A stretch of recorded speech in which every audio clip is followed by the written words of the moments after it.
Good morning, church! Ayan, isa pa po. Baka po pwedeng pa-occupy ng seats here in front.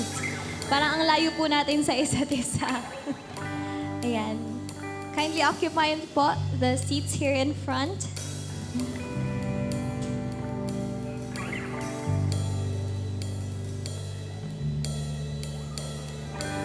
And to our titas at the back, we invite you here at the worship service with us.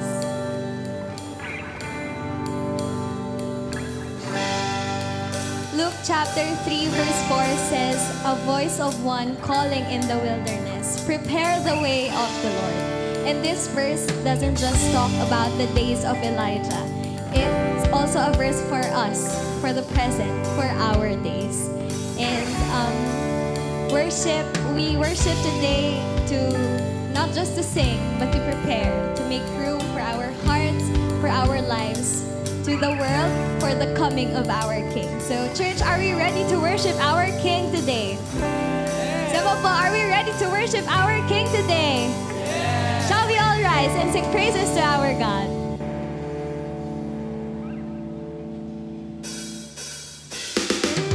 Let's put our hands together.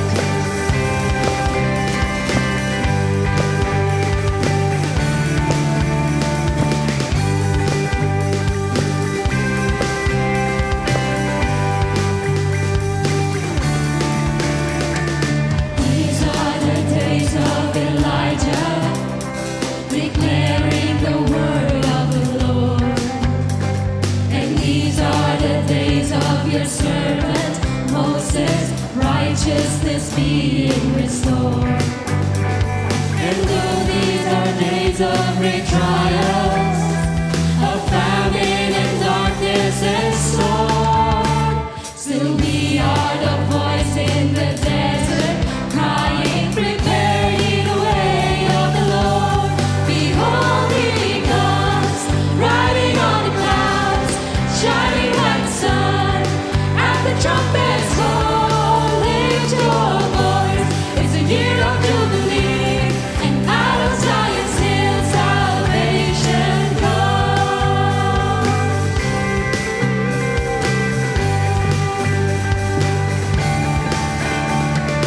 These are the days of Ezekiel, the dry bones becoming as flesh. And these are the days of your servant David, rebuilding the temple of praise. And these are the days of the harvest. The fields are as white in your word. And we are the laborers in your vineyard, declaring the word of the Lord. Behold, he comes, riding on the clouds, shining like the sun, at the trumpet's call. Lift your voice, it's a year of jubilee, and out of Zion's hill salvation comes.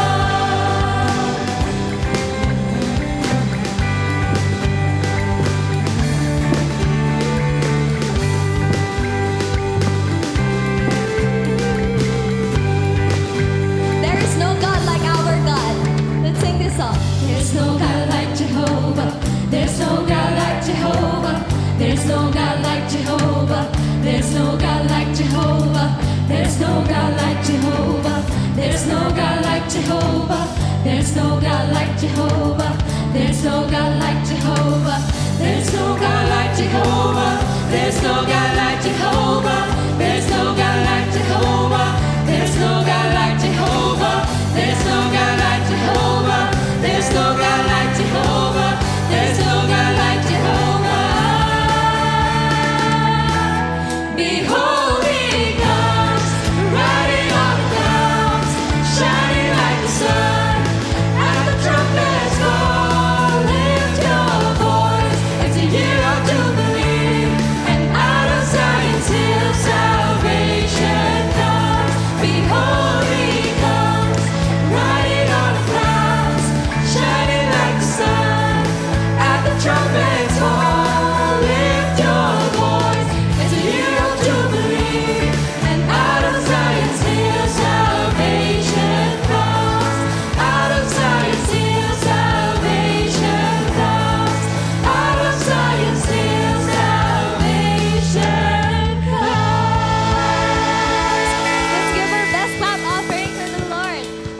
Our God is powerful. He is eternal. He is our Ancient of Days.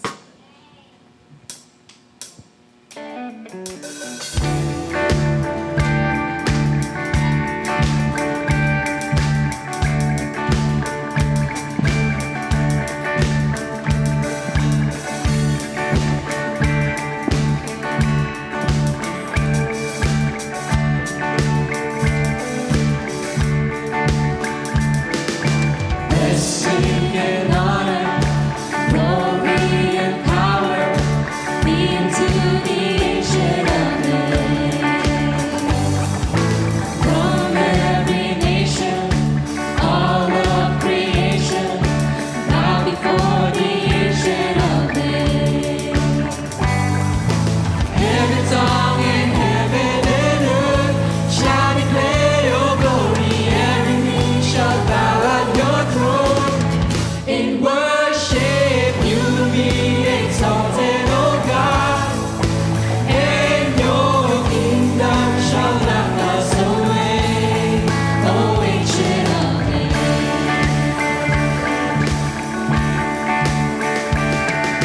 Blessing and honor, glory and power be unto the Ancient of Days. From every nation, From every nation, all of creation, bow before the Ancient of Days. Every tongue in heaven and earth shall declare your glory. Every knee shall bow at your throne. In worship you be exalted, O God, and your kingdom shall not pass away, O Ancient of Days.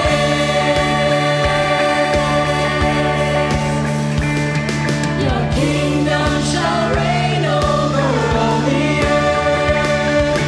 Sing to the Ancient of Days, for none can compare to your matchless worth. Sing to the Ancient of Days. Your kingdom shall reign over all the earth. Sing to the Ancient of Days, for none can compare to your matchless worth. Sing to the Ancient of Days. Every tongue in heaven and earth shall declare your glory. Every knee shall bow at your throne. In worship you be exalted, O God, and your kingdom shall not pass away, O Ancient of Days, O Ancient of Days, O Ancient of Days. indeed, Lord, there is no God like you. You are eternal, dear Lord. You are the Ancient of Days, dear Lord. None can compare, Father, to your matchless worth. So now we ask, dear Lord, to cleanse us, purify us, Lord, fill us, so that our heart may reflect your love, dear Lord. Church, let's sing this song as our prayer.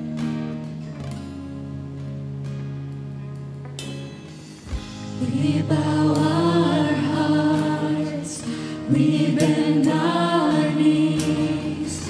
Oh Spirit, come make us humble. We turn our eyes from evil things. Oh Lord, we cast down our idols.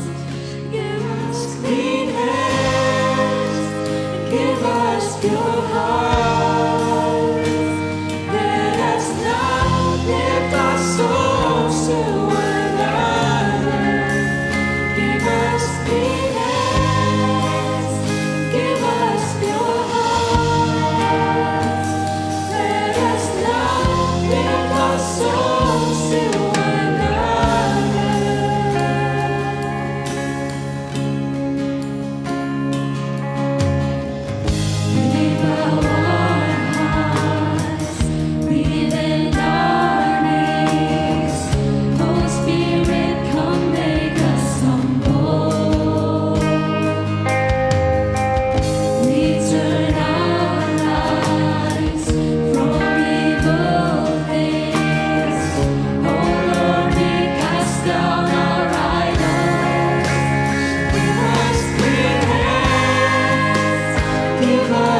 seeks your face, O God of Jacob.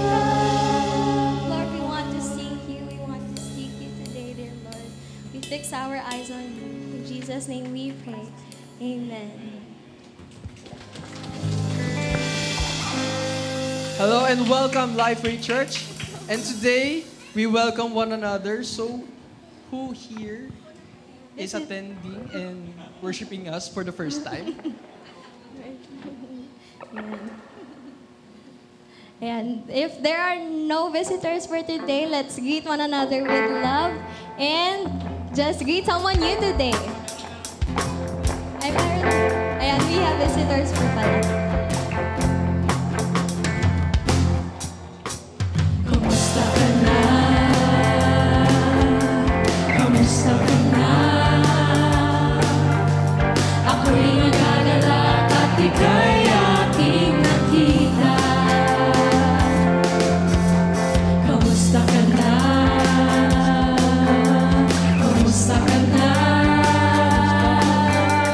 Ako'y nasasabihin na ikaw ay makasama. Tuwina, okay gandang pagmusta. Okay, gandang pagmusta. Sa magkakapatid, ang nagkakaisa, laging sama-sama. Tuwina, okay gandang pagmusta. Okay gandang pagmusta. Sa magkakapatid, ang nagkakaisa, nagpupuri sa presensya niya. Ang nagkakaisa, nagpupuri sa presensya niya. Ang nagkakaisa, nagpupuri sa presensya niya. You may all be seated.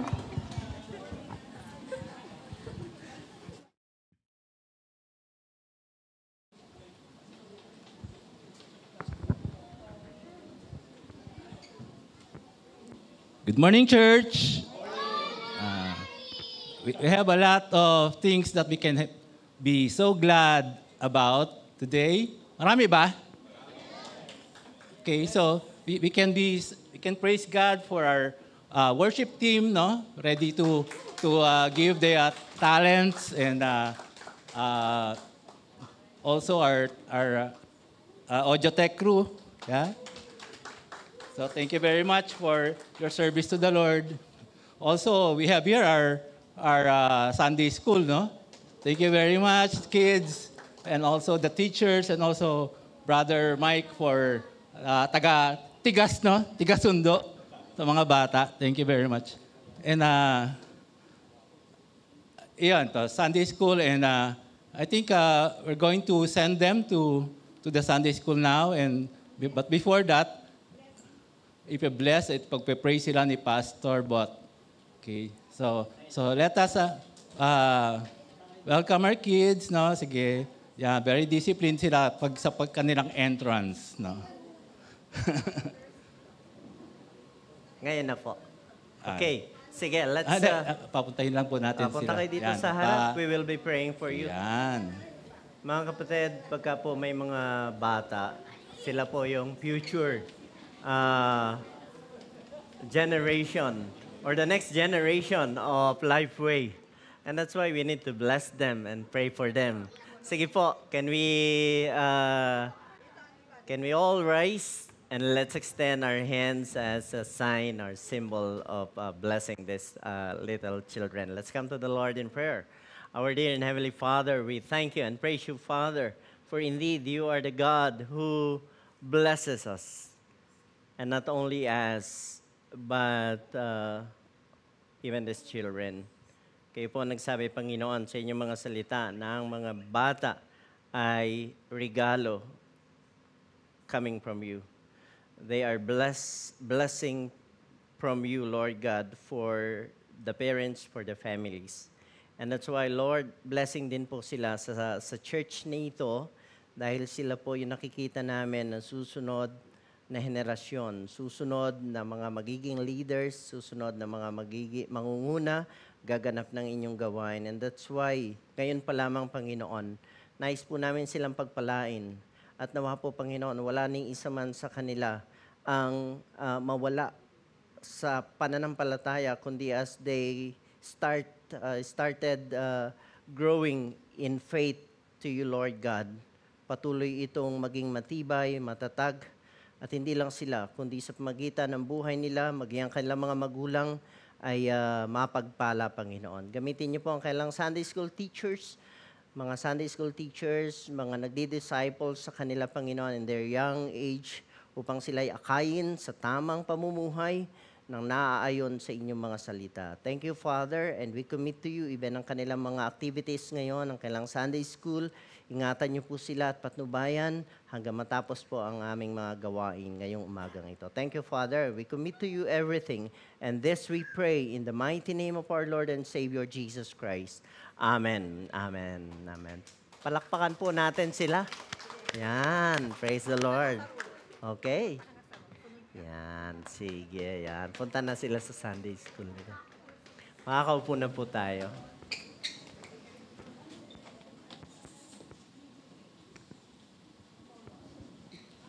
Okay. Okay, so for our other announcements, Lord, now let us jump and leap, no? Let everyone abide in prayer. So, I'm sure the Lord is going to bless Lifeway Church more and more. Okay, and as we lift up all our prayer concerns to the Lord, and so let us come every Friday, sa 6:30 p.m. here at Lifeway so we can join in praying together. Okay, so also we have this program for the Bible engagement plan, and so together we can finish the Bible, no? Now we have the schedule for July, no? So as you can see on screen.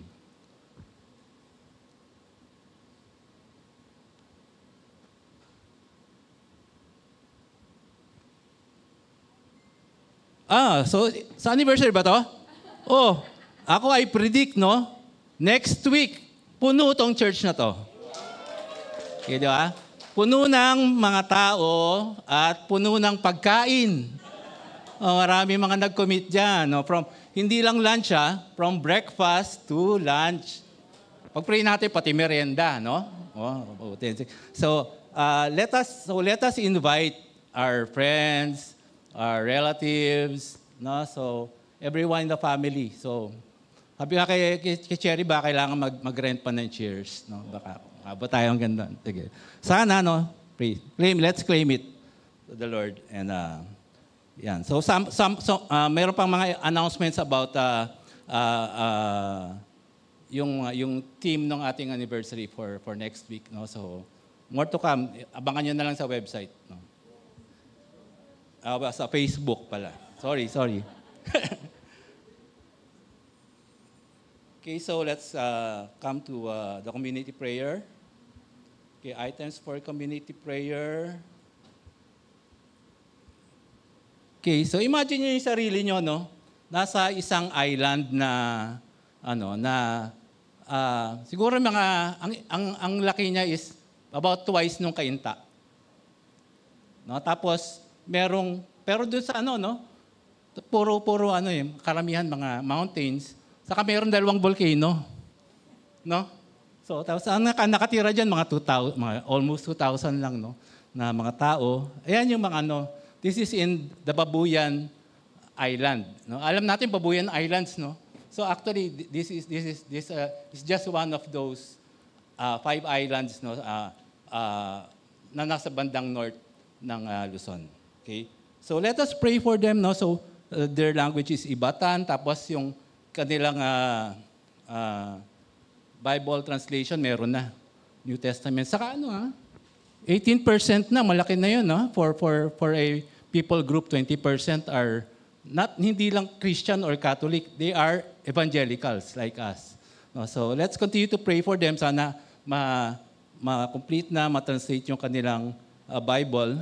So pray din natin yung kanilang economy kasi since karamihan nga mountains sa volcanoes. So karaniwan they only live on fishing saka crops, more on like potatoes. Okay, so I will assign this group on my left to pray for them. Okay, anong naisip niyo pag naisip niyo yung pag ano nasa isip niyo about Ormoc Leyte? Lucy. Ano pa? Richard. Si Idol Richard. Sa basketball daw si Robert Bolick. Yan. Okay. But this city is actually a province in Leyte, in Visayas region. Si Debbie nang naisip si Maridi di ba?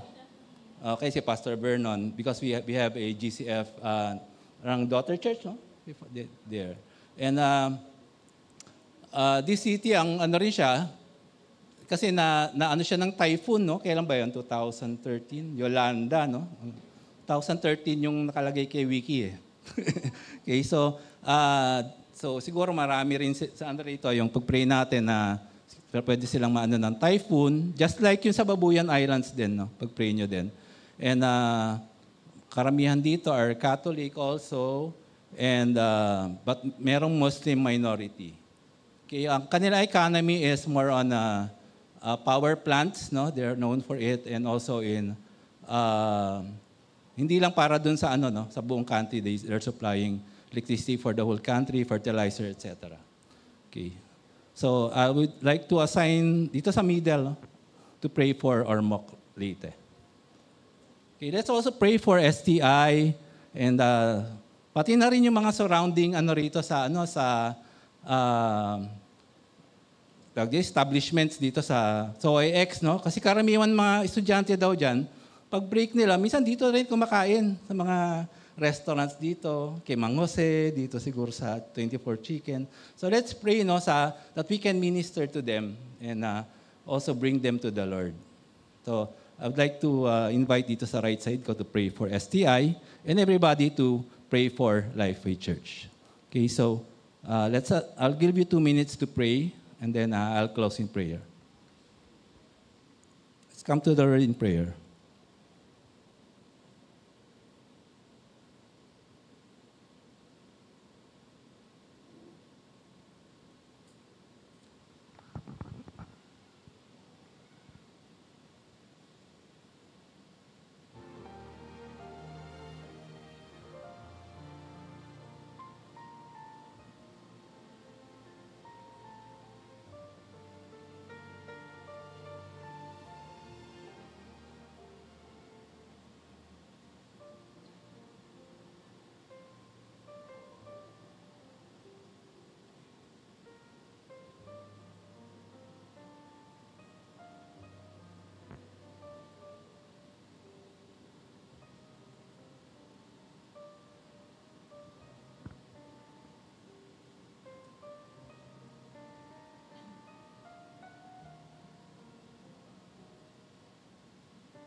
Dear Heavenly Father, we thank you, Lord, that you hear our prayers. Lord, we continue to pray for as a community, Lord, we bring up to you our prayer concerns for the Babuyan Island people, Lord, and also people group, and also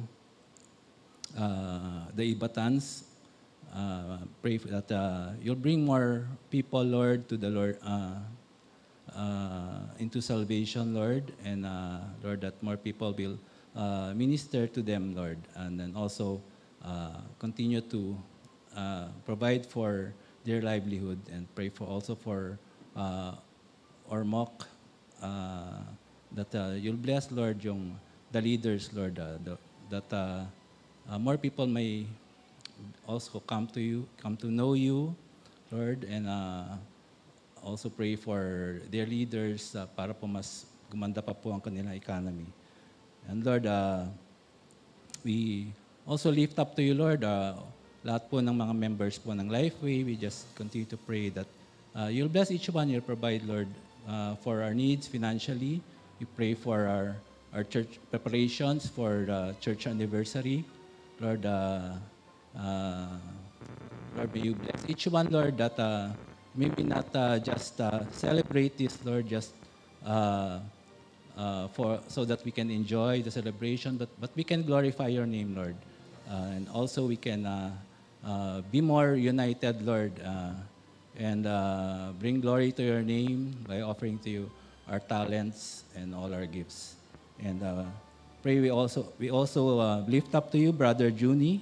I pray for him, Lord, that thank you, Lord, for the successful operation. Just pray that you'll continue to touch him and heal him, Lord, and that he may recover quickly, Lord, and may you provide for the financial needs for mga medical expenses. And I pray also for the world. I pray, Lord, that you might bring peace, Lord, especially to your chosen people, Israel, and also other countries that they have conflict with in the Gaza Strip and in Iran, Lord. Pray for other countries like Ukraine and Russia. Pray that you will bring peace and reconciliation. And Lord, we continue to thank you, Lord, even also for our country. Pray for the leaders, Lord. We pray for what's happening in the impeachment for our Vice President, Lord. I pray, Lord, that that you may move, Lord, to the hearts of the leaders, Lord, para po they are going to do everything, Lord, para po for the sake of the country, Lord. We thank you, Lord, and pray all of these things in your mighty name. Praise you, Lord. Amen.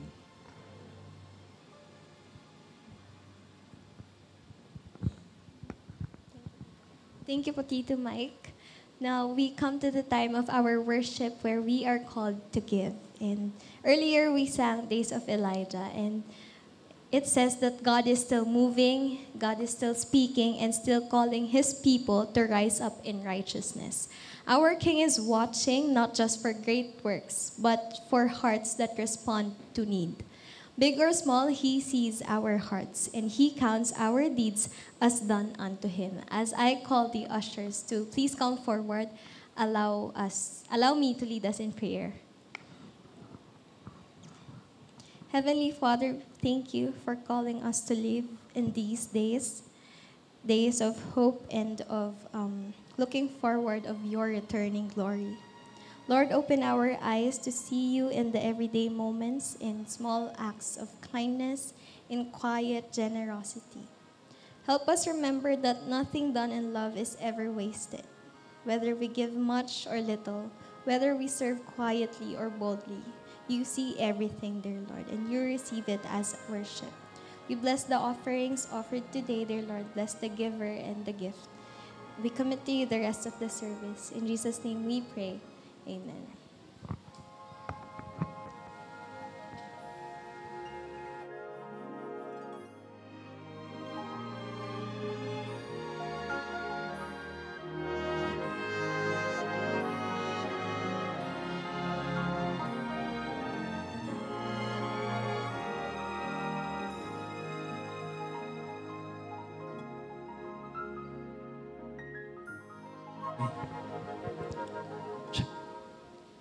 Okay, I have one more announcement.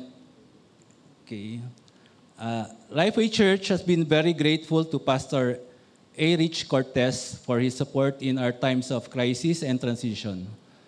He had been voluntarily empathizing with us, guiding us as a caring pastor in the difficult past 6 months, assisting Lifeway in its preaching calendar, connecting to speakers, recommending topics and themes each month, and so much more.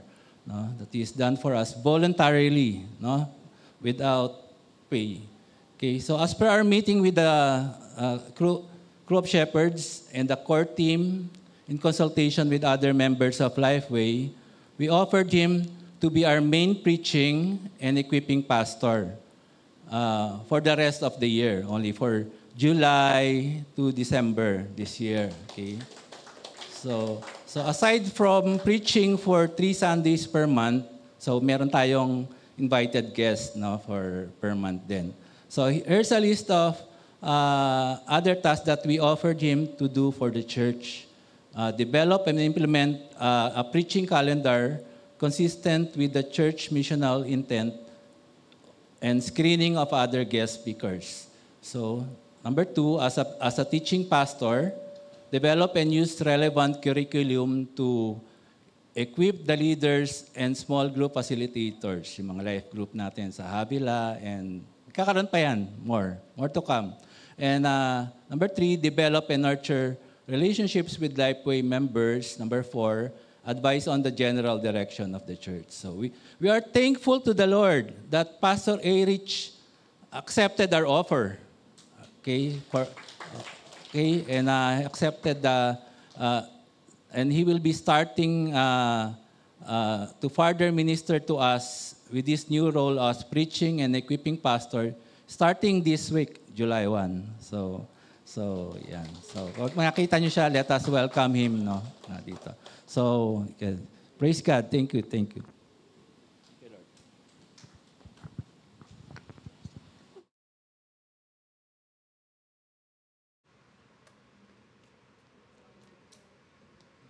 Ako na po. Okay. Hello. Good morning. Narinig niyo, Magandang umaga po sa bawat isa sa atin. And I would like to congratulate you because starting July 1, Pastor Erich will be your equipping pastor. Purihin po ang Panginoon. Yan. Nakakatuwa po, no? Magkaibigan po kami ni Pastor Erich. And I thank the Lord na bagamat siya po ay nasa transition stage din ng mga time na yon, pero bless niya kayo. He became your one of the pastors na umalalay po while ang Lifeway ay nasa transition din. Salamat sa Panginoon. Well, blessed Sunday to everyone. Yan, blessed Sunday to Lifeway Church. And nais ko po kayong batiin ng happy anniversary. Wala po ako next week. Pero actually, iba, ini-invite ako, Pastor. Invited ka, punta ka rito. Sorry po. I can't. Pero po, ngayon pa lamang, nais ko po kayong batiin. Pangilang taon na po ito? Third. Okay, salamat sa Panginoon. Palakpakan po natin ang Lord. Happy 3rd anniversary. And alam niyo po, ngayong June, napakarami nating ganap. Palagay ko kayo rin, maraming ganap. Maraming ganap sa buhay, maraming ganap sa church. In fact, nito pong June na ito, yan po, isa sa ganap natin, nagkaroon tayo ng Independence Day. Pinagdiwang natin, June 12. No? And then, actually, meron po kaming gawain. Ang tawag po namin dyan, Ministry for Parole and Probation. Mga parolees and probationers. Alam niyo po, sila yung mga bilanggo. Pero sila yung bilanggo na nasa labas, no? Sabi nila, Pastor, mas madaling i-serve sila kasi nasa labas. Sabi ko, mas madali po yung nakakulong kasi safe ka. Di ba? May bantay ka. Pag pumunta ka doon, may bantay ka.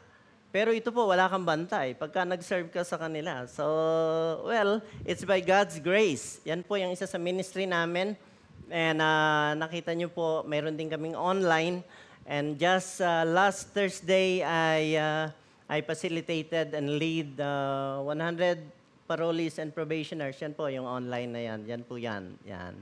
Okay, and yun po, yung nakatayo doon, ako po yun. And salamat sa Panginoon sa opportunity and privilege to serve and to reach out these marginalized people in the society. Particularly in Quezon City. And in fact, nagdiwang tayo ng Father's Day. Diba? Happy Father's Day. Sino yung mga tatay dito?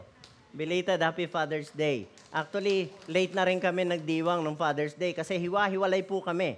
Ayan, nasa Marinduque, yung wife ko, ako po nasa Cavite, yung aking anak nasa West Avenue, yung isa nasa Valenzuela. And that's why we just celebrated our Father's Day last week. Magkakasama na kami. And birthday din po nung anak ko na bunso last June 10. Ang daming ganap, ano po? Pero alam niyo po, isa sa ganap na just last June 16 to 20, just a week ago, we went to Marinduque with pastors. Kasama ko po yung aking mga kamanggagawa to reach out and to bless pastors at the same time. Alam niyo po, marami mga pastor na, alam niyo po, gusto na nila mag-walk out. Gusto na nilang umalis sa ministry. Alam niyo kung bakit? Dahil sa dami ng mga pagsubok na pinagdaraanan, hirap. And that's why they need somebody who would understand them. Somebody who would reach out to them. At yun po yung ginawa namin. Yan po ang ministry ng Bless the Ministers Riders. Pakiplay nga po para makita nyo naman yung aming pinuntahan. Pwede nyo po i-click yan sa YouTube. Yan, nakamotor po kami. Yan, nakabike kami. Wow. Yes.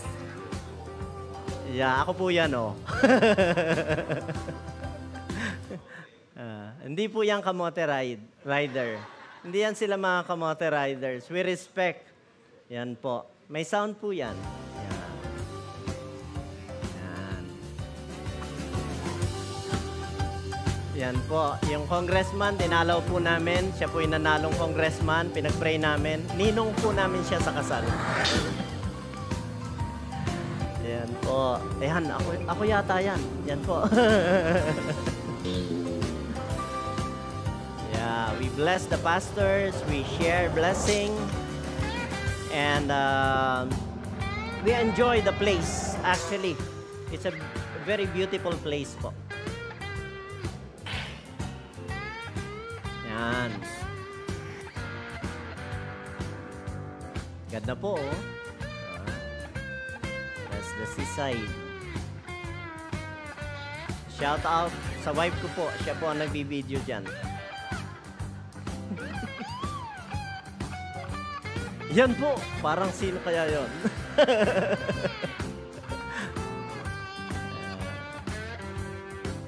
Ganda po. Yan po. Kami po. Pinunta namin mga simbahan. Pinag-pray namin ng mga pastors. Bless sila. Yan po. At may nakagather po kami ng amount to bless a church para po ipagawa yung kanilang church building. Yan, mga pastors. And salamat po sa inyong prayers.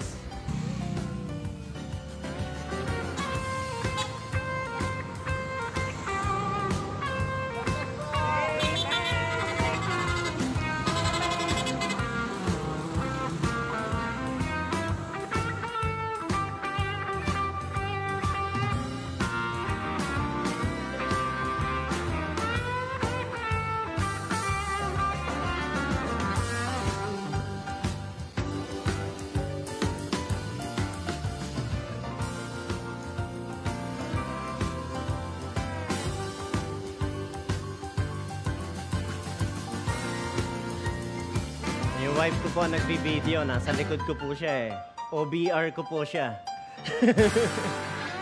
Yan. Yan. Opo. Okay, so that's our ministry. To God be the glory. And we praise the Lord sa inyo pong mga panalangin at sa inyo pong, okay na po, huwag nyo na ulitin. That's another 3 minutes. Thank you po. At yeah, there are people who would like to, you know, gusto magmotor. Pero alam niyo po, sana if we use our vehicle or if we will acquire for motorcycle, we need also some trainings. And at the same time, mahalaga na magkaroon tayo ng purpose why we do it. Kasi iba po, parang alam niyo yon, feeling pogi lang ba, di ba? So, hindi po. So what we need to do is to use everything that we have for the glory of God and to minister to other people. So yan po ang purpose. Isa po sa present situation na ating kinakaharap, we all know that what is going on in, we know what's going on in the Middle East. Nandun po yung gera between Israel and Iran. And at the same time, nakisali pa ang US. So, and then, actually, in fact, the war between Russia and Ukraine is still going on. So, hindi natin alam kung ano nangyayari. Malapit nang dumating ang Panginoon. Ang ganda nung ating mga inawit kanina. Di ba? Tama-tama. Parang nakaka-excite yung muling pagbabalik ng Lord. At lalo po tayo mai-excite because as we continue serving the Lord, the Word of God is reminding us that we are now in the last days. But we need to understand, mga kapatid, kailangan po nating maunawaan that it is not the end. Hearing wars and rumors of wars, we believers are not alarmed because the Scriptures told it already that it will happen. Mangyayari po talaga ito. What we need to do is to continue to obey our God and continue to do what the Lord Jesus has entrusted to us, whether or whatever circumstances ahead of us, mga kapatid. And that's the reason why ang akin pong napiling passage as the Lord spoke to me and He led me into this passage, lalo akong na-excite.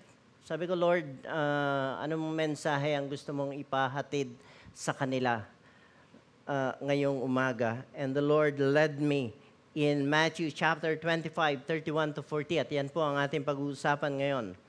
So, it is for all of us to see the glimpse of the second coming, no, of our Lord Jesus Christ and what our world is experiencing at this time.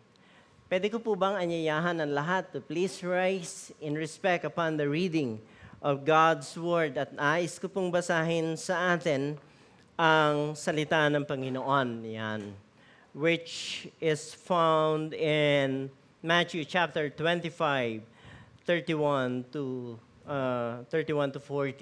No po? So basahin ko po, just follow me as I read it.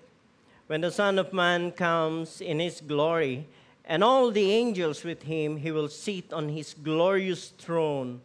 All the nation will be gathered before Him, and He will separate the people one from another, as a shepherd separates the sheep from the goats. He will put the sheep on His right and the goats on His left. Then the King will say to those on His right, "Come, you who are blessed by my Father, take your inheritance, the kingdom prepared for you since the creation of the world. For I was hungry, and you gave me something to eat. I was thirsty, and you gave me something to drink. I was stranger, and you invited me in. I needed clothes, and you clothed me. I was sick, and you looked after me. I was in prison, and you came to visit me." Then the righteous will answer him, "Lord, when did we see you hungry and feed you, or thirsty and give you something to drink?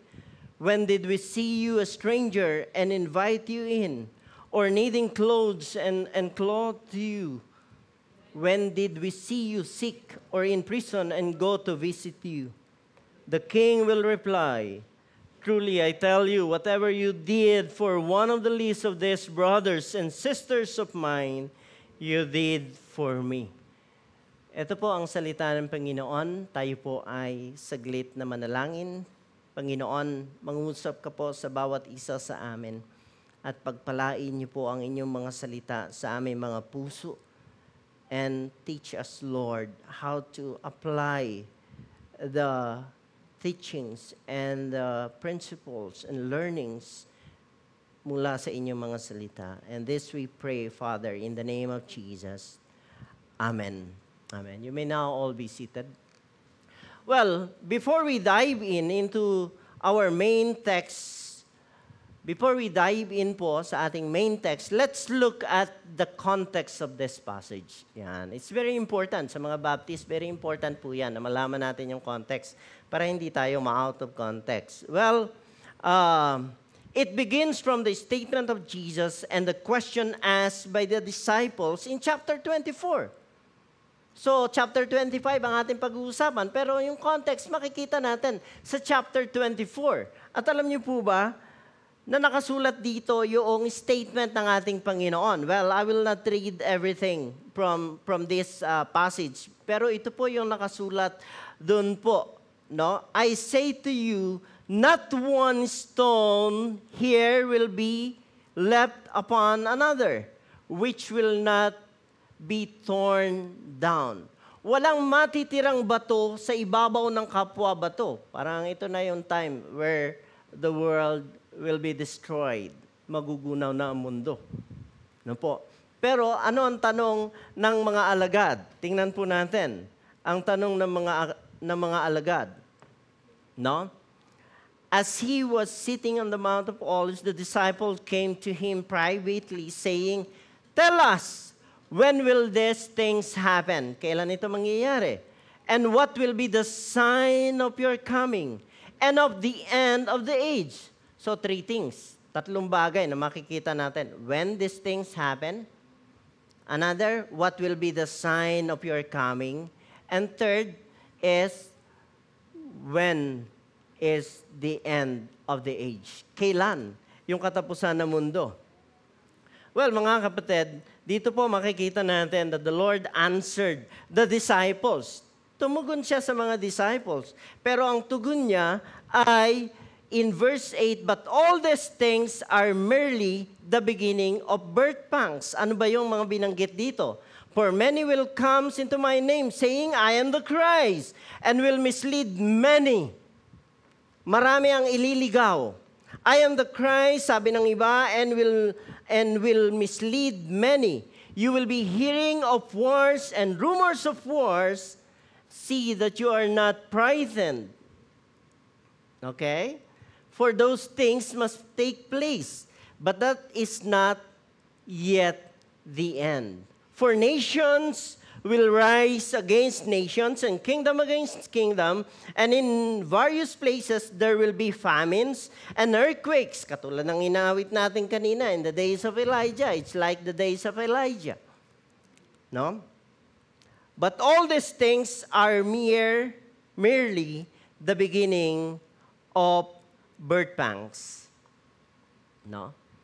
So, we all know what is going on in the Middle East. War between Israel and Iran and US. And as I said, in fact, hindi pa tapos ang war sa Russia at saka sa Ukraine.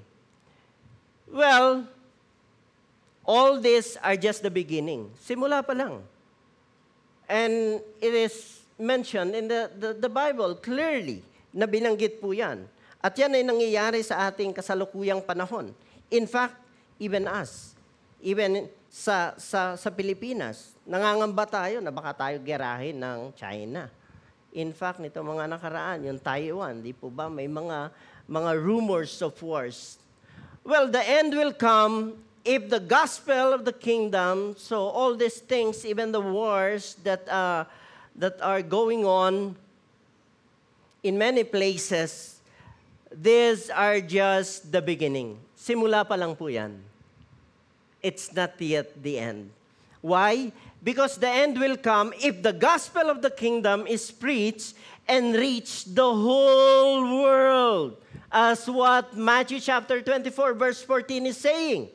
The gospel of the kingdom shall be preached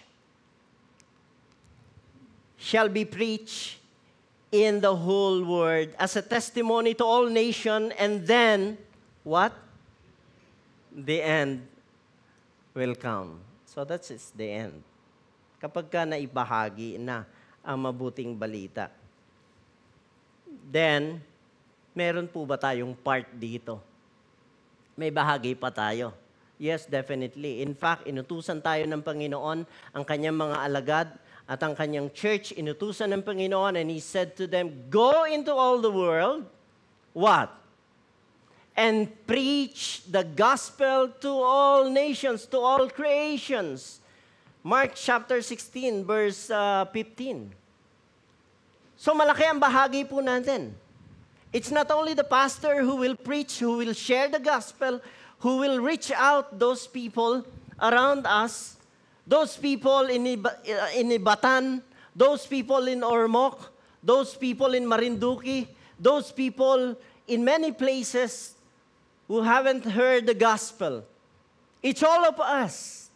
May part po tayo, may part ang church. May bahagi ang church. Well, it's not burden. Ang problema po, marami mga churches, they look at it as a burden. In fact, it is a privilege that God gave to us. Na ibinigay niya sa atin, pribilehiyo po yun, na tayo maging bahagi ng kanyang plano bago siya magbalik, bago sa kanyang muling pagbabalik. We can do that because, alam niyo po, kung sabi nga, kung tinitingnan mo yung mga nangyayari, na malapit na dumating ang Panginoon, dalawa lang ang pwede mong maging pakiramdam eh. It's either na matakot ka, or ma-excite ka. So what do you feel right now? Natatakot ka ba? Kasi baka gerahin na tayo. It must be excitement. Why? Kasi po mga kapatid, malapit na dumating ang Panginoon. And to see Him face to face is a glorious thing. And we can, as the time comes, habang palapit ng palapit ang pagbalik ng Panginoon, kailangan po nating isakatuparan ang bagay na dapat nating gawin bilang mga mananampalataya at bilang isang iglesia. We can do that, we can do all those things because of the blessed hope in the coming of the Lord that each of us will be commended by Jesus. Alam niyo po ba yon? Sa pagbabalik ng Panginoon, you will be commended by the Lord Jesus. All of us will be commended by the King of Kings and the righteous judge. He will be commended us over all creation. And because of that, yun po yung aking title. No, minsan po, ayan, the Great Commendation. Pastor, hindi ka ba nagkamali? Hindi ba Great Commission yan? Mali yata yung spelling mo hindi po. The Great Commendation. Yun yung aking message. And that is the message that God entrusted to me that I would like to share with you all this morning. Well, yun po. This great commendation will be received as Christ returns. All believers, all people who expect in the coming of the Lord will be commended. And while we are here waiting for the glorious day where the Lord Jesus will commend all the believers and followers of Christ, we are compelled. Dapat, nararapat, kailangan to follow the greatest commandment which the Lord has given to us. Ano ba yung ibig sabihin ng greatest commandment? Love the Lord your God with all your heart and with all your souls and with all your understanding and with everything in your life. Love the Lord your God and love your neighbors as yourself. No? As what is written in Matthew chapter 22, verse 37 to 40. Then, the Lord also commanded us. Ibig sabihin, meron tayong mga kailangan gawin While we are waiting for the great commendation of the Lord Jesus to all believers. What's next? The Great Commission. Anong Great Commission? Go and make disciples of all nations. No? Yes, the very purpose of our life is to worship God. Every Sunday, nagwo-worship tayo. Pero after Sunday, after this day, what comes next? We need to go there and to reach out and to follow the Great Commission to make disciples of all nations, baptize them in the name of the Father and of the Son and of the Holy Spirit, and teach them to obey everything I have commanded you. And surely I am with you always to the very end of the age. Alam ko po, alam na natin yan. Ulit-ulit nating napapakinggan. But that's not only actually, itong pangatlo, maganda to, the great collaboration. Pastor, yan na ba yung main points nyo? Hindi po. Kasi po, hindi akin yan. Hiniram ko lang yan kay Bishop Pantoja, yung great collaboration. No? Kasi parang apat na C na yan, Pastor. GC, apat na GC na yan. No? The great collaboration. It is the prayer of Jesus to His disciple, found in John chapter 17. Ano po ang panalangin ng Panginoong Yesus? That they would become one as we are one. It's about unity. It's about collaboration of all believers as they do the work of the Lord. Now, hindi yun yung aking isi-share sa inyo. Ang isi-share ko po is the blessed hope. Blessed hope. Let's talk on the great commendation. Our hope in the coming of Christ. Because of what is going on right now. Daman-daman naman natin, feel natin, ramdam na ramdam po natin ang mga nangyayari sa ating kapaligiran. And that's why, in this passage, in Matthew chapter 25, 31 to 40, I have three important points, or I would like us to see three important truths. Tatlong katotohanan na gusto ko pong makita natin, and my prayer is that these truths may strengthen our faith and may encourage us to pursue what Christ has entrusted to us. Para patuloy po tayo.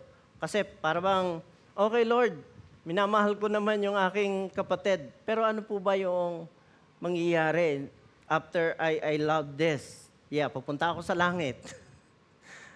After I follow the Great Commission, what will happen? Pupunta ka sa langit. Puro pupunta ka sa langit, no? So, pagka nagkaisa ba kami, ano mangyayari? Pupunta ka sa langit. Hindi po yun. Hindi lang tayo pupunta sa langit.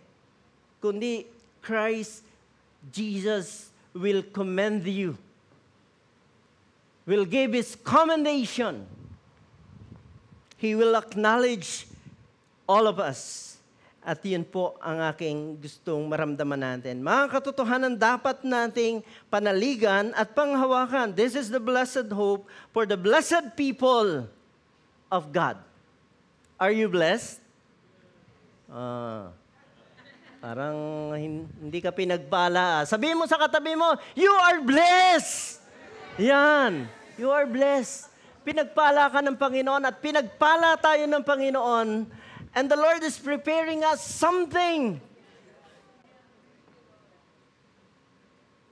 Yeah, praise the Lord. No? You are blessed indeed. And because of that, I have three important points for us to see this morning in this passage. First is that, ang liit lang po, ano? Pero sana pinalaki ng konti. Pero okay lang po, napaliit na. So the first is, Christ will return with all the angels gloriously. Or Christ will return with all the angels gloriously. Second, Christ will judge all the people righteously, and Christ will come, or Christ will commend all the blessed joyously. Wow. Siyempre, ang ano po niyan, yung sa commendation, ang atmosphere niyan ay napakasaya. Okay. So, tingnan po natin.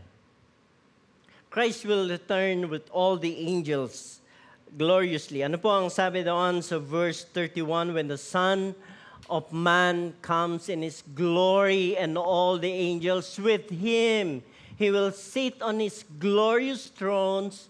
and all nations will be gathered before Him. Mga kapatid, in this passage, Jesus is prophesying or was prophesying the event that will occur in the second coming of the Son of Man, who is Jesus Himself. Siya mismo. Siya po nagsasalita rito, ha? So the picture is glorious. Ano ba ang glorious? No? Well, alam niyo po, in the first advent of Jesus Christ, nung dumating po siya, He was born in a manger. At meron po daw mga pastol ng tupa na nagbabantay. Ano po ang nangyari? Lumabas ang anghel at nagulantang ang mga shepherds. Sa dami ng anghel, alam niyo po ba ang sabi doon? And suddenly, in Luke chapter 2, verse 13 to 14, and suddenly, there appeared with the angel a multitude of heavenly hosts, praising God and saying, Glory to God in the highest, and on earth peace among men whom He is pleased. Well, actually, it's somehow glorious. Pero actually, it is about the humbling or the humility of Jesus that is being portrayed nung pong siya po ay ipinanganak. Pero naroon yung multitudes of angels. Pero kahit na po multitudes, may hangganan yon. May bilang yung multitudes. Okay? Yung multitudes, may number yon.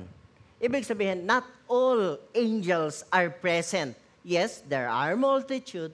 Pero dito po sa ating passage, alam niyo po, it is glorious because Christ will come with all the angels. Lahat present sa pagbabalik ng Panginoon. So lahat sila pupunta rito sa lupa, sa earth. So sa presence ng lahat ng mga anghel, He will acknowledge you. He will acknowledge all of you. Guys, He will acknowledge all of us. And that is the blessed hope. That is the thing that will give encouragement to us to pursue, to continue what the Lord is commanded us to do.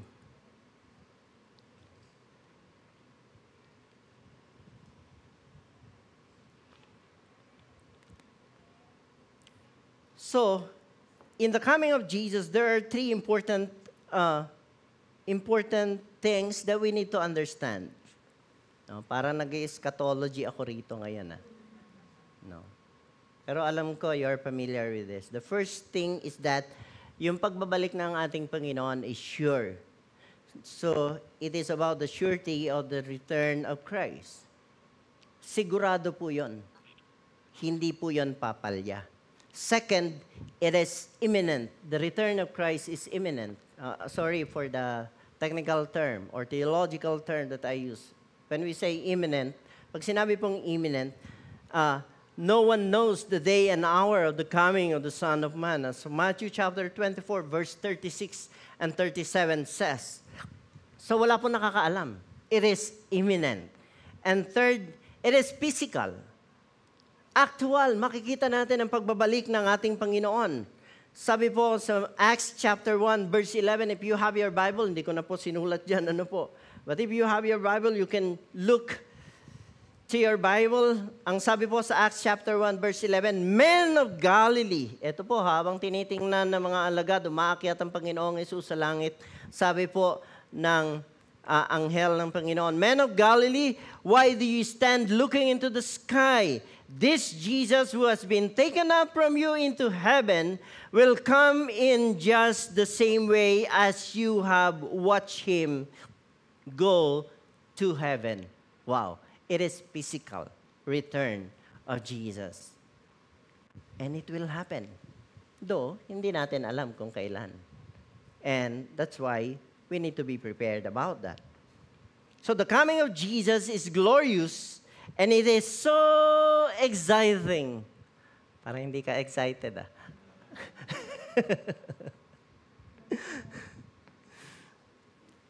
So, yan po mga kapatid. The first thing that I would like to remind us this morning Wala namang topic na binigay po sa akin. Sabi, bahala ka ng pastor ko ng topic. Palaging pag ako mag-i-speak, bahala ka ng pastor. Buti na lang, hindi pa kami nag-usap ni Pastor Erich at binigyan niya ako ng topic. The second thing is that Christ will judge all the people righteously. Alam niyo po mga kapatid, sabi po sa banal na kasulatan in verse 32, all the nations will be gathered before Him, and He will separate the people from the people, one from another, as a shepherd separates. So, gumamit siya ng analogy rito. Shepherd separates the sheep from the goats. He will put the sheep on His right and the goats on His left. So, eto po, judgment day na to. He will separate those people who believe in Jesus, who accepted Christ as their Lord and Savior, and those people who did not believe. Actually, sa ano po, ginamit niya yung illustration na ito. And madalas gamitin itong illustration na ito. And even Jesus, this analogy was used by Jesus. You know what? Kasi po, magkaiba po ang character and attitude ng sheep at saka ng goats. Ang goats po, very dependent sa kanyang shepherd. Kaya nga po, tinagurian, yun daw po yung pangit na description ng mga sheep. Alam niyo po ba yung sheep? Sheep yung sinasabi ko, ano po? Tama po. Yung sheep, ang description daw po ng sheep ay dumb. The dumbest. Pero actually, that's the negative side. But the positive is the sheep is very much dependent. Reliant to his shepherd. Alam niyo po mga goat, they are very independent. Wala na silang pakialam. Kahit wala ang kanilang sheep, ang shepherd. So simple as that. No? So mga kapatid, Christ will come as a judge and not as a savior. In the first advent of Jesus, He came as a savior. He was born in a manger and He was crucified on the cross. Because He came as a savior to all of us. And Christ will judge all people, and at the coming of Jesus, He will come as a judge, not as a savior. And He will judge all people based on His righteousness, because He is righteous and He is just, because Christ is righteous and He is just. And He will separate all people according to their action. Pansinin niyo po ha, He will separate according to their action. Pastor, hindi ba according to their righteousness? According to their action. I will explain it later. No, I will explain it. Now, let's proceed. So, we need to remember that Christ will judge all the people righteously because He is righteous. No, hindi po siya pwede magkamali. Na pagka nilagay ka niya dito sa kanan, dun ka na. How about yung mga nasa kaliwa? Halimbawa, si Pastor Bot napunta sa kaliwa. Lord, di ba? Nagpipreach nga ako eh. Yan nga ang pinipreach ko sa live eh. Bakit narito ako sa kaliwa? Sorry ka na lang. And that's why it's important that you know, through your faith in Jesus, through your belief, and that's the very reason why you are here, is to understand that God blessed you, that God called you, that God saved you through Jesus. And time will come, in front of Him, in the great white throne, He will judge all creatures, all the people, including us. Actually, hindi judgment yung ibibigay niya. It's a commendation. And that is my third point. Christ will commend all the blessed joyously. Masaya ng Lord dito. Masaya siya. And He will commend you. Ano po? Commendation. Pag sinabing commendation, He will acknowledge you. He will honor you. He will give honor to all who believes in Him. Well, the usual conception or misconception of many is that commendation is this. Ito po yung misconception. Palagi ang sinasabi natin, i-commend ka ng Lord. At alam mo ang commendation sa'yo, well done, my good and faithful servant. Sorry po ha, ayaw kong kontrahin kayo doon. Pero this is the real commendation that I would like to share with you. Why? Kasi po, yung pong in Matthew chapter 25, the same passage or the same chapter, verses 21 to 23, sinabi ng Panginoon, verse 21 and verse 23, it is a parable. You know the context of the parable?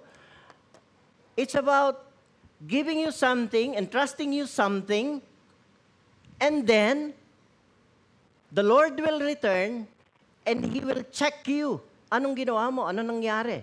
So the relationship is that Christ is the master and you are the servant.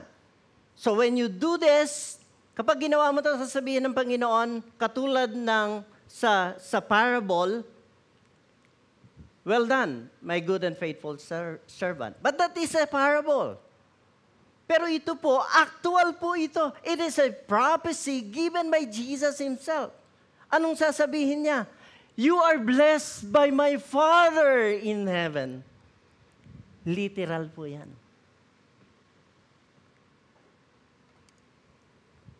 Ayaw kong suotin itong salamin na to eh. Alam niyo kung bakit? Sabi daw ng asawa ko, pag suot mo yan, para kang para kang komedyante. Reading glasses lang po ito, no? Inapadalaw na nga ako ni Doc.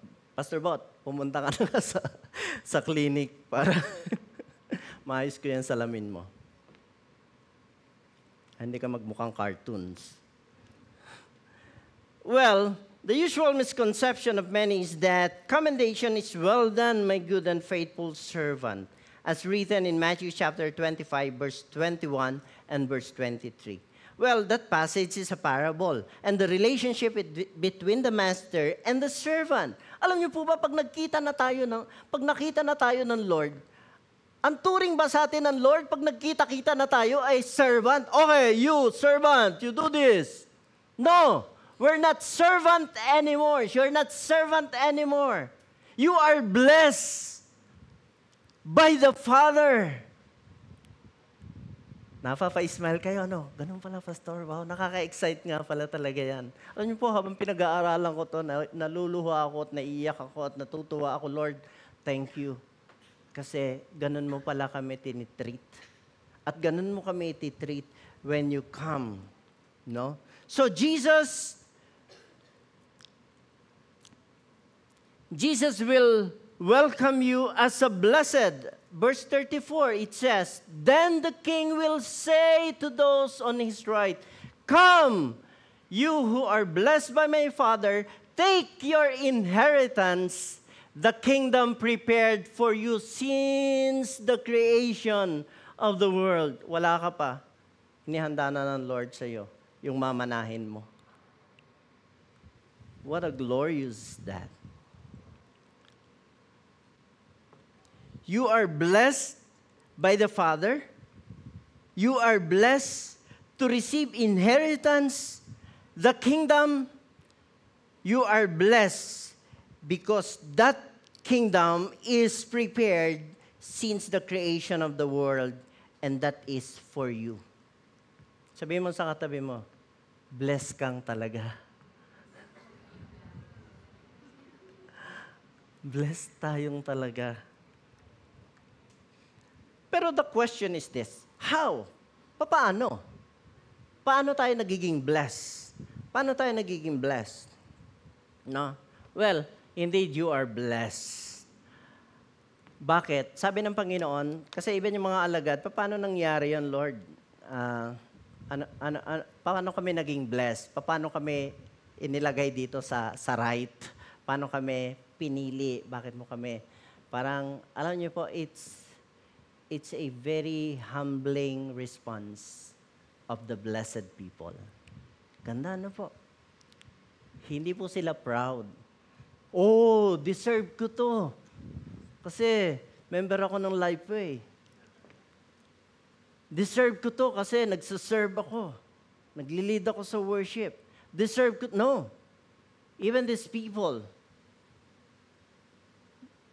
even to the minute that the Lord is honoring them and blessing them, they remain as humble as Christ is.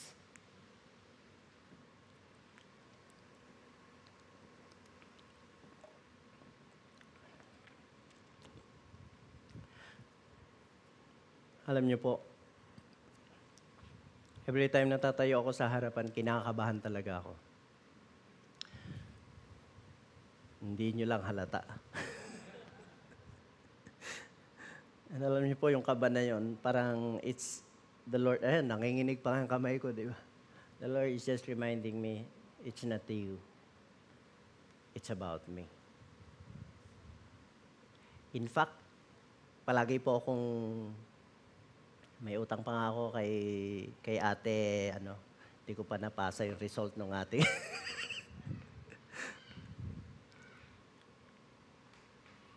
Mga anak ko, pagka po ako po nag-i-speak, yung mga anak ko nakikinig, kinakabahan ako lalo. Kasi pagdating ko po sa bahay, Dad, mali spelling, mali ang pronunciation. Sabi ko, okay lang yan. Hindi naman ako kino-correct ng Lord diyan. Basta mahalaga yung mensahe, may deliver ko sa tao. And the Holy Spirit is the one who will speak to you. Ano ang mensahe ng Lord sa iyo? Mensahe ba ng Lord sa iyo? Mali ang grammar ni Pastor Bot. Is that the message of Pastor Bot? Ako po, palagi po akong kinakabahan. Pero, Lord, it's you who called me to stand before this pulpit to share your word, to encourage the people, to bless the people, to prepare the people. It's not me. It's the Lord. You are blessed, sabi ng Panginoon, for I was hungry and you gave me something to eat. I was thirsty and you gave me something to drink. I was a stranger and you invited me, naked and you clothed me. I was sick and you visited me. I was in prison and you came. Well, we don't need to be highly theological, or we don't need a highly theological explanation here. Simple lang, you are blessed. When you have or you don't have, yet you do it out of your love to God and to your fellow men, then you are blessed. Christ will commend all the blessed joyously. The atmosphere is joyous. Ito po mga tao na ito, sila po ay pinagpala ng Diyos.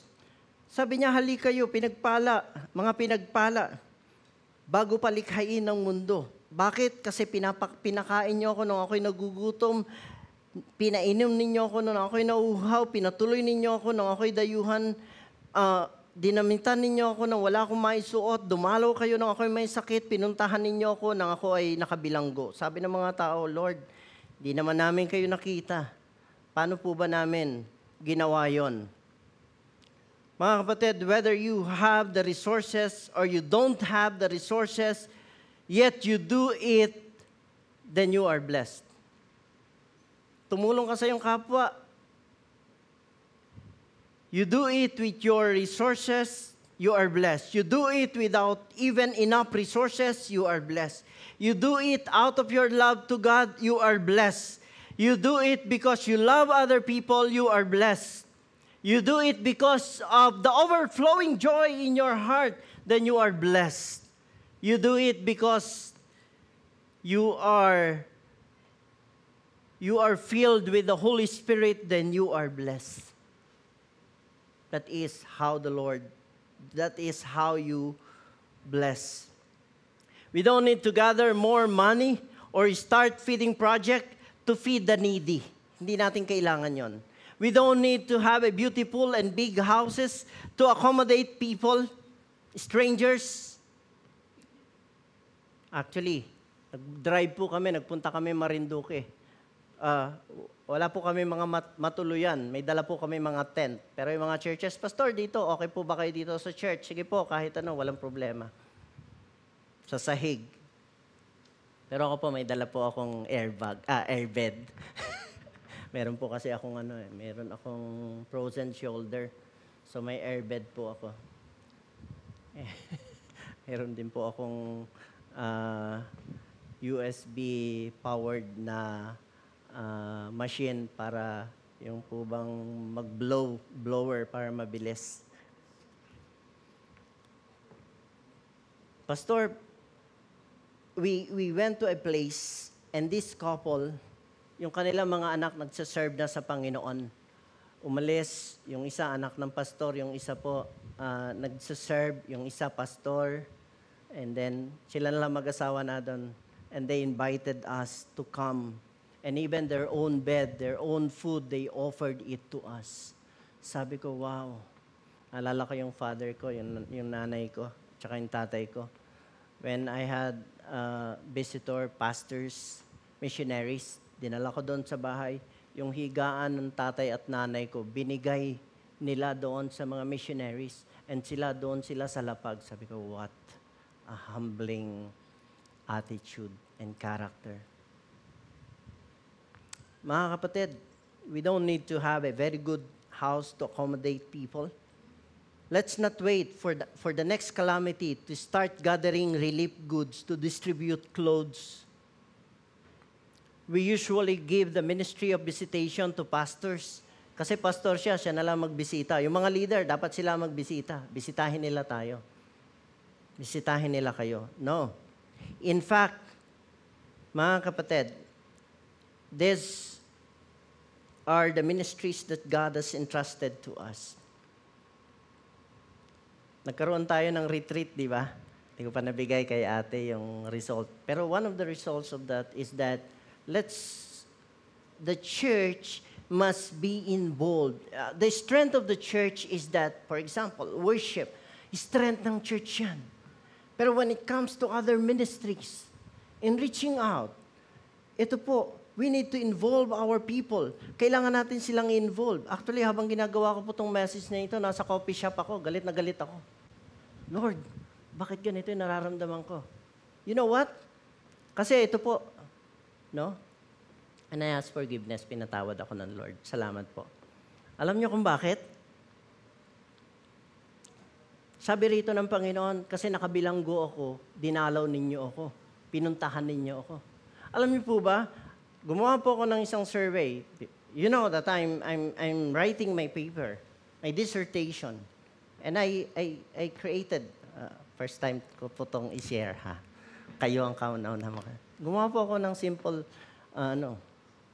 actually, pastors in region, in NCR, SIBA pastors, pastors in churches in Region 4A, pastors in Region 6, pastor in Region 11. So yun po. These pastors, these churches are located in places where there are parole and probation offices. I asked them, ilan sa inyo? By the way, ang sumagot po sa akin, ang dami ko pong tinanong, ang sumagot 18. 18. So doon sa 18 na yon, sabi ko, ilan sa inyo may experience to reach out prisoners? 50%. So sa 18, there are 9. Sabi ko sa kanila, okay, that's good. Ilan sa inyo may experience to reach out the parolees and probationers?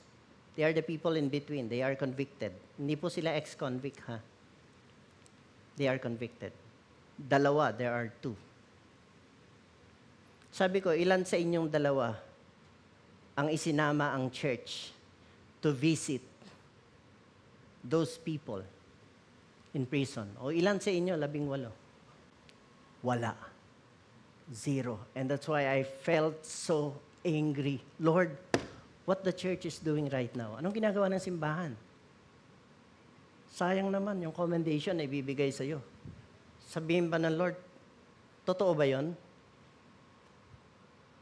Well, I don't want you to feel shame or ayoko ma-feel ninyo yun.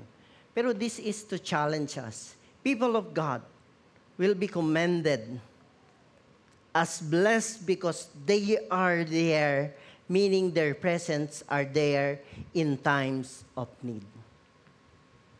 Okay? You are blessed because you are present. Your presence is there in times of need. No? Actually, hindi lang blessed ang commendation na ibibigay ng Lord sa inyo, but righteousness. You are righteous. Then the righteous will answer. Pansinin niyo po ang term na ginamit ng Panginoon, you righteous. Di ba? Kayo na mga matuwid. Lord, when did you see? And so on and so forth. Binasa ko na yan kanina. Pero gusto kong bigyan ng pansin yung word na righteous. No? So hindi lang you are blessed, but you are also righteous. Pero paano nga ba tayo naging righteous sa paningin ng Diyos? Dahil sa ating mga ginagawa, you are blessed because you did these things. Pero when it comes to righteousness, it's not depending on what you are doing or what you have done. Hindi doon nakabase ang righteousness natin. Saan nakabase ang righteousness natin? But now, apart from the law, the righteousness of God has been manifested, being witnessed by the law and the prophets, even the righteousness of God through faith in Jesus Christ. Kaya ka na andyan kasi sumampalataya ka sa Panginoon and you are considered as righteous one. For all have sinned and fall short of the glory of God, being justified as a gift by His grace through the redemption which is in Christ Jesus, whom God displayed publicly as a propitiation in His blood through faith. This was to demonstrate His righteousness. Sorry painom lang po ako sandali. Hindi na ako makapagsalita. Excited si Pastor. Well, this was to demonstrate His righteousness because in the forbearance of God, He passed over the sins previously committed. For the demonstration, I say, of His righteousness at the present time, so that He would be just and the justifier of the one who has faith in Jesus. You became righteous, not of what you are doing, but because of Christ. Our righteousness is not because of our action, but through faith in Jesus. Your action proved that you are blessed. And time will come, in the coming of the Lord, He will give this commendation, come, all you who are blessed by my Father, all of you who became righteous through your faith in Christ. Pero alam niyo po, may binanggit din dito Basahin natin Doon sa last part. The king will answer and say to them, truly I say to you, to the extent that you did it to the one of these brothers of mine, even the least of them, you did it. Actually, nagtatanong ako dito Sabi ko, Lord, ibig sabihin, ang gagawan lang namin ng mabuti ay yung mga kapatid mo, yung mga anak ng Diyos. Tingnan po natin, Etong tanong at ito ang tugon. Sorry. Ang tanong ko, ang gagawan lang ba natin ng mabuti? Does it mean that doing good will just be confined to the believers or to the members of the family of God? Dito lang ba sa church? How about the others who haven't heard the gospel, those who don't believe in Jesus? Gagawin ba natin sila ng mabuti? Dadalawin ba natin sila sa bilangguan? Papatuloyin ba natin sila sa ating tahanan? Ang sagot ng Panginoon, ang sagot ko po rito, yes and no. Yes, let's identify who are the brothers and sisters of Jesus. Yes, identify natin kung sino yung brothers ni Jesus. Obviously, the people of God, the members of the church, they are. How about those who yung iba na hindi kapatid ni Jesus, gagawan ba natin? Yes, I think and I believe. Bakit? Tingnan natin. Una, alamin natin kung sino yung who are the brothers of Jesus. Answering them, he said, "Who are my mothers and my brothers?" Looking about to those who were sitting around him, he said, "Behold, my mother and my brothers, for whoever does the will of God, he is my brother and sisters and mother." Okay, na-identify natin yan. No? So, but as many as received him, to them who gave the right to become children of God, even to those. So, yung tumanggap sa Panginoon, naging anak ng Diyos, naging member ng family, they are the brothers and sisters of Jesus. Now, the brothers and sisters of Jesus are the followers of Christ. Paano yung hindi sumasampalataya? Gagawan ba natin sila ng mabuti? Yes. The searching for lost are still ongoing. That is the reason why we have mission and why we do evangelism. Tama?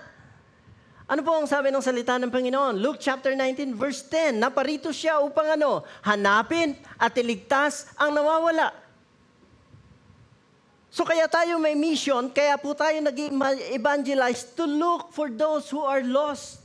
Sa mga taong naliligaw. Hindi mo alam, ginawan mo siya na mabuti, pinagpala mo siya, yun pala yung pagkakataon na nakita niya sa iyo si Jesus. I see in you, Jesus. And he became a son and daughter of God. He became children of God.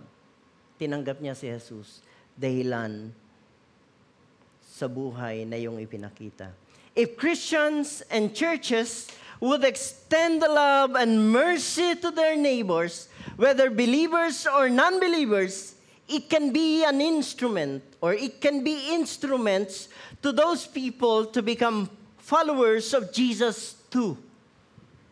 They might be the lost sheep that Christ is looking for, as what he said in Luke chapter 19, verse 10.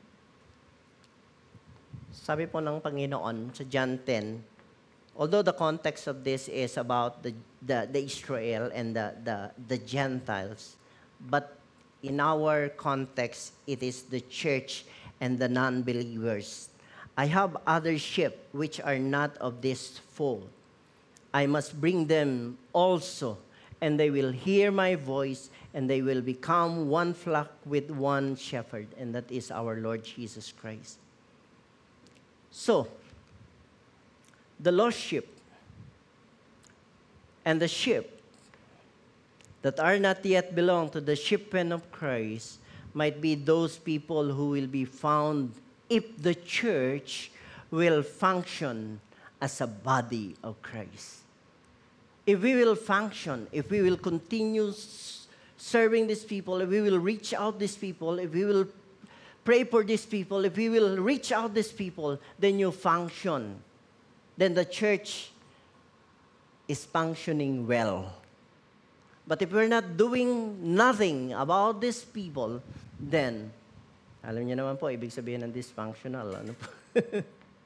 But I hope this church is not dysfunctional. I saw, as I entered this place, I saw the radiance of Christ, the beauty, and the excitement in each and every one of us. Ang sarap po makita si Kuya Mike nung sumalubong sa akin, nakangiti. Alam mo, parang nagniningning yung kanyang mukha, the young people. And actually, thank you so much. I am blessed sa buhay niyo po. And sana naging pagpapala din po ang aking binahagi sa inyo.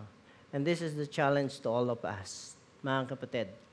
Basahin po natin sabay-sabay. And I end with this. Therefore, my beloved brethren, be steadfast, immovable, always abounding in the work of the Lord, knowing that your toil is not in vain in the Lord. Hindi po kalilimutan ng Lord yung ating mga pagpapagal, yung ating mga sakripisyo, yung ating pagtulong sapagkat yun ang katibayan, yun ang katunayan that indeed you are blessed by God. Amen? Amen. Praise the Lord. Kaya po mga kapatid, let's expect that Christ will return with all the angels gloriously, that Christ will judge all the people righteously, and Christ will commend all the blessed joyously. Mga kapatid, pagpalain po tayo ng Panginoon at nawa po, ma-excite tayo sa muling pagbabalik ng Panginoon. Let's come to the Lord in prayer. Panginoon, salamat po sa inyong mga salita. Salamat po. Paano niyo po kami in-excite ngayon? That indeed, as you come, you will bless us. You will commend us. You will commend your people. You will commend all those who believe in you, those who follow you, those who bless even their neighbors. Lord, salamat po. As we look up to this, na-excite po at nagagalak ang aming puso. At alam namin, Panginoon, that all of us who are here will be gathered together in the coming of the Lord Jesus. And we will receive that commendation with joy and with all the glory that belongs to Christ alone. Salamat po. Purihin ka, O Diyos. May you be blessed and may you be honored even as we do things outside this church, in our homes, in our workplaces. Lord, continue to be with us. Salamat po. And this we pray in the name of Jesus. Amen. Amen. May the Lord bless us all, mga kapatid. God bless. Amen. Thank you very much, Pastor Bon. Let's continue looking forward on that day that Jesus will arrive. Let's all stand po and sing this song.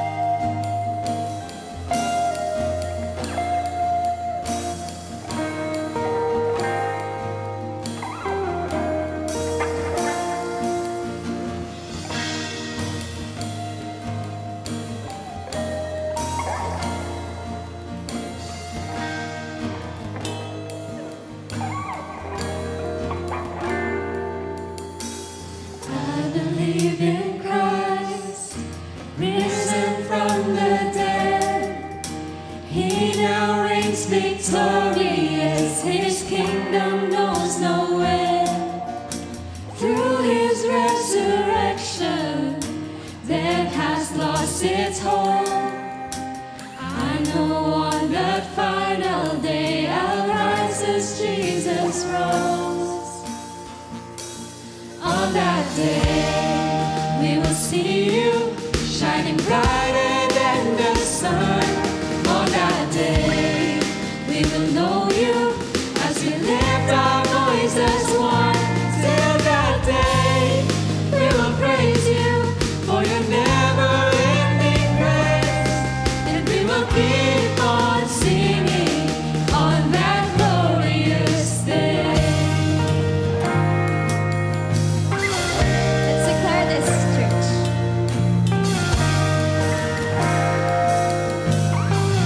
What a blessed hope.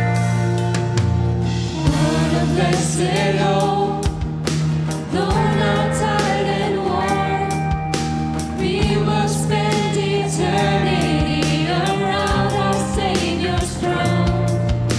Though we grieve our losses, we grieve not in vain, for we know our crown of glory waits beyond the grave. On that day, we will see you shining brighter than the sun. On that day, we will know you as we lift our voice as one. Till that day, we will praise you for your never-ending grace.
brighter than the sun.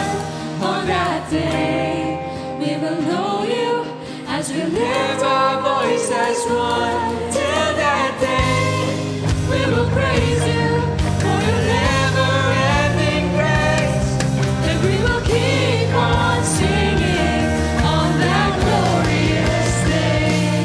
On that day, we will see you shining brighter than the sun. On that day, we will know you as we lift our voice as one. Till that day, we will praise you for your never-ending grace, and we will keep on singing on that glorious day, and we will keep on singing on that glorious day.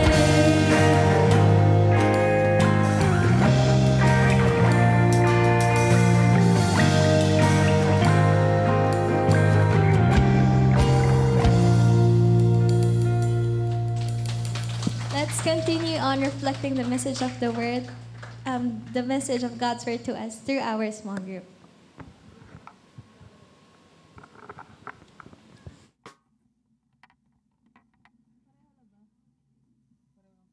You are blessed. Amen?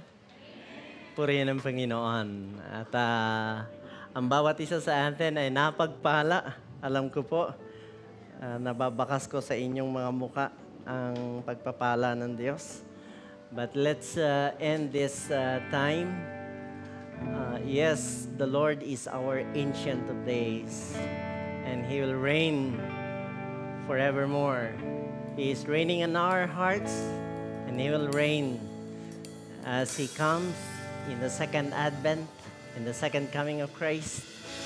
We will all be blessed, and we will all be commended by the Lord Jesus, and He will say to us, you know, you are blessed by my Father because you are righteous. You became righteous through your faith in Jesus, and you're continually doing you're continually doing yung kalooban ng Panginoon. Let's come to the Lord in prayer. Our dear and Heavenly Father, we thank you for indeed we claim and we receive your blessing. It is not through the works that we have done. It is not through our good works, but it is through your righteousness, through Jesus our Lord, who died on the cross, who redeemed us. Salamat po, Panginoon, because through Him, pwede po kaming sumampalataya sa Kanya. Pwede po namin siyang maging, siya ang aming sandigan, siya ang aming advocate. Bagamat kami may mga pagkukulang, hindi po kami perfect. Thank you, Lord, for indeed, you love us more than what we could think or imagine. You can even provide for all our needs. You can meet even yung pong aming mga pangangailangan, and that's why I pray, Lord God, na patuloy niyo pong i-bless ang bawat isa. Ang church na ito, pagpalain niyo po, Panginoon. Patuloy niyo po silang patatagin, palakasin at pagpalain, katagpuin. At patuloy niyo po silang gamitin that many would come to the saving knowledge of our Lord and Savior Jesus Christ. They would continually reach out because they are functional church. Salamat po, Panginoon. Despite of many difficulties na kanila pong pinagdaanan, sila po'y magpapatuloy sa inyo. They will continue serving you. They will continue to grow in the knowledge of our Lord Jesus. Salamat po, Panginoon. Let's receive the benediction now to Him who is able to keep you from stumbling and to make you stand in the presence of His glory, blameless with great joy. To the only God, our Savior, through Jesus Christ our Lord, be glory, majesty, dominion, and authority before all time and now and forevermore. Amen. Amen.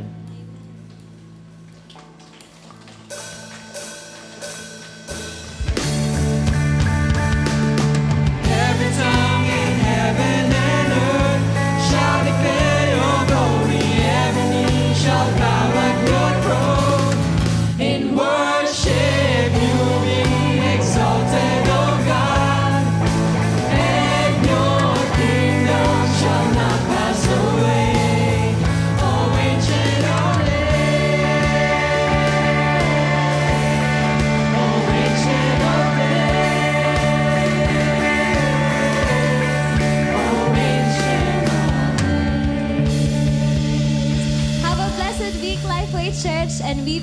those who find life, share Share life. life.